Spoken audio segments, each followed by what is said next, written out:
But to do this, I'm going to.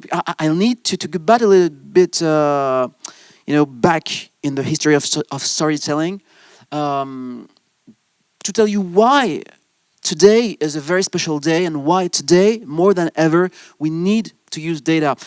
When I told you that we need to go a little bit backward, in fact, it's way back. This time back. When you remember, if you imagine what it was. To be told a story when you were in a cave. We're together, the door is open, but you don't want to get out because it's freezing. And if you get out, you're going to be, killed and eaten by a huge bear. You don't want that. So you prefer, watching the fire and the nice drawings. Then we moved on, with writings and storytelling, a little bit more interactive. With thing that was very, very, very easy to consume, because storytelling was consumed. It was a one-way way of interacting with the storyline, and then things changed because it was possible to bring the storyline in-house. The TV. This changed because now you can choose when you watch something. It's something very, very different than what you used to have.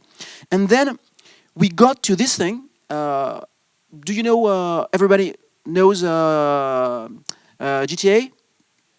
Okay, so it's a game with a great storyline, but the key thing about this game is that you can do whatever you want in the city. You can loot, you can kill, you can rob, or you can follow the storyline. So this is a major shift, because we went from something that you controlled everything in your storytelling to a world when the control is getting away from you. And this is not getting better, with VR. But maybe that the greatest revolution is not VR, in fact. My feeling is that it's AR. Do you know Magic Leap? Yes, okay. So for those who don't know Magic Leap is like HoloLens from Microsoft, a system that enables you to have additional objects or characters in your real world.